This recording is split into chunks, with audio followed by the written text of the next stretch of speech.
Sir वो जो PCT NCT उसका फुल फॉर्म क्या है? Negative temperature corporation efficient. Efficient हाँ, नेगेटिव टेम्परेचर और वो पॉजिटिव टेम्परेचर।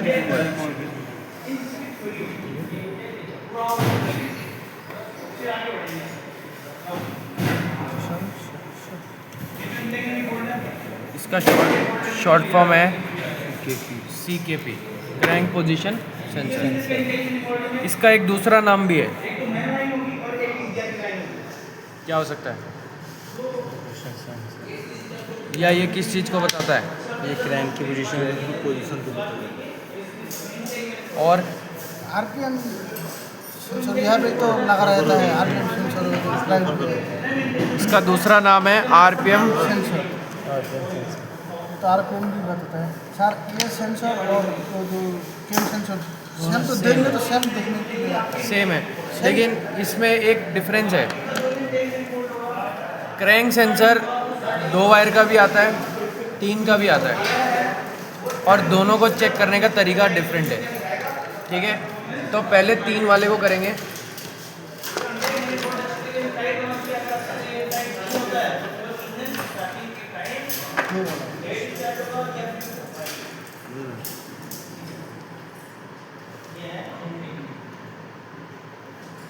गुस्सा हो जाएगा फोन तो। क्लास में आप क्या कर रहा है? हाँ, चल रहा है। देखो कितने पिन का है? 2 पिन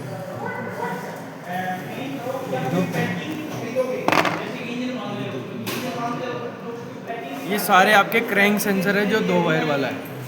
ठीक है, ये है आपका वही सेम रेजिस्टेंस टाइप। मतलब ये 2 टाइप का आता है, एक तो रेजिस्टेंस टाइप तो है, दूसरा है VRS सेंसर, मतलब वेरिएबल रिलक्टेंट। RPM नहीं, रिलक्टेंट सेंसर। मतलब रिलक्टेंट किसको बोला जाता है? जो टीथ होती है ना, जो दांत होते हैं, उस टीथ को रिलक्टेंट बोला जाता है।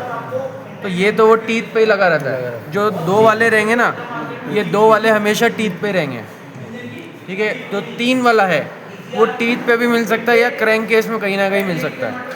ठीक है, लेकिन 2 वाला आपको टीथ पे मिलेगा। फ्लाई व्हील से है। हाँ, फ्लाई व्हील साइड। तो इसका फुल फॉर्म है वेरिएबल रिलक्टेंट सेंसर, और ये भी रेजिस्टेंट टाइप होता है। टेम्परेचर सेंसर अपन ने किया था, तो रेजिस्टेंस का कोई फिक्स वैल्यू था क्या? नहीं था भाई, जितना भी आए वो अप डाउन होना चाहिए। लेकिन यहाँ पे क्या है, रेजिस्टेंस का वैल्यू फिक्स है। 600 ओम से लेके 1400 ओम तक आना चाहिए इसका रेजिस्टेंस।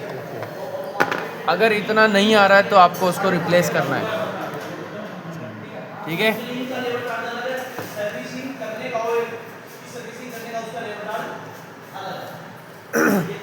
अब अगर इसकी वायरिंग की बात करें,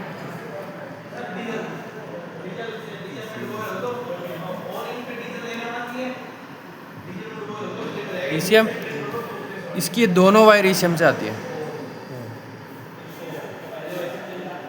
ठीक है, और ये दोनों वायर आपकी सिग्नल की है।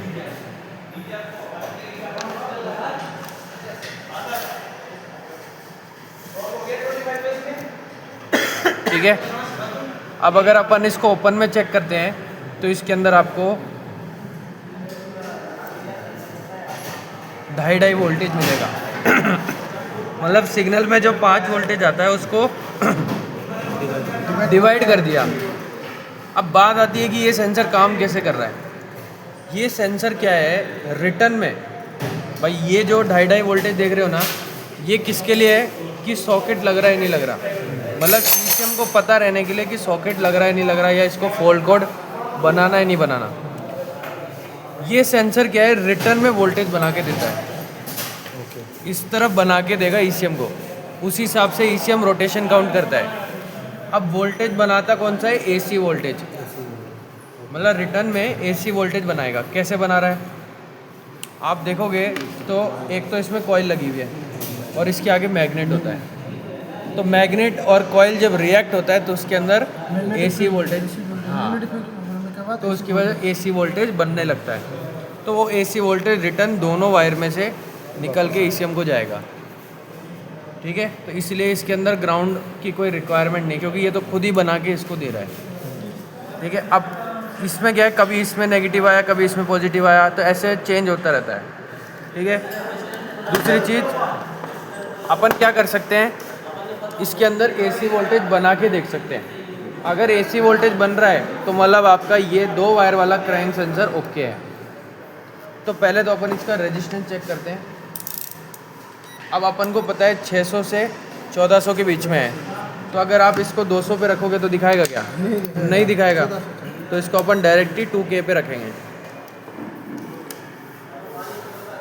अब यहाँ पे इसका रेजिस्टेंस चेक करते हैं।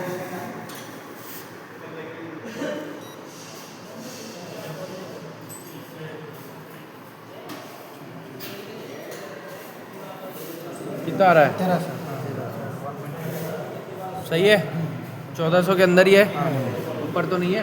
नहीं, तो रेजिस्टेंस तो इसका ठीक है। अब क्या करना है, इसको पकड़ो।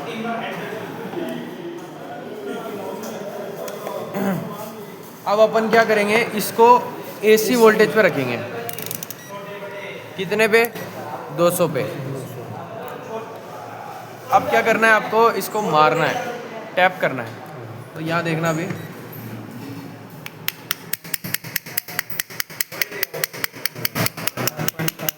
बन रहा है, 2 वोल्टेज तक जा रहा है।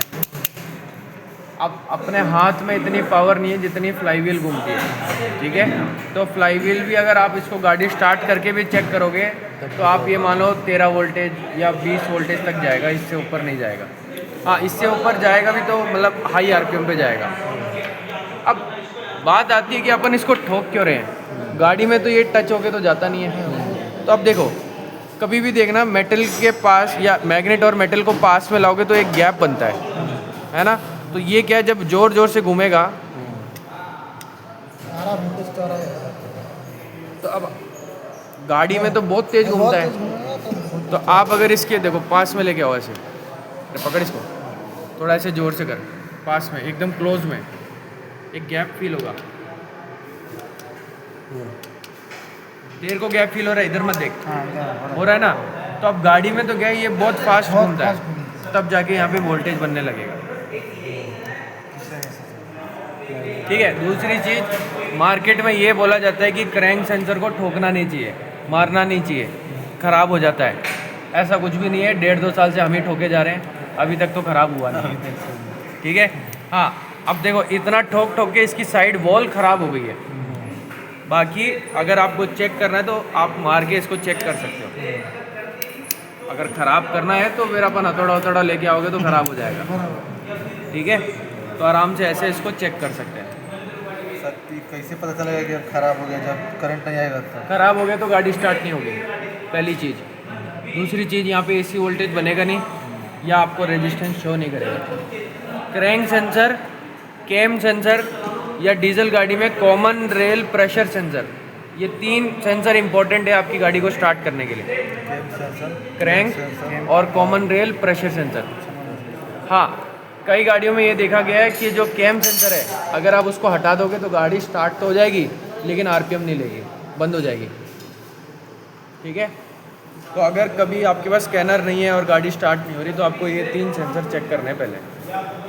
और क्रैंक सेंसर मैंने आपको बोला 2 टाइप के आते हैं, एक तो 2 वायर वाला और एक 3 का। 3 को चेक करने का तरीका अलग है, 2 का प्रोसेस अभी आपके सामने बताया। ठीक है, एक बार इसको चेक करो, फिर अपन गाड़ी में देखते हैं।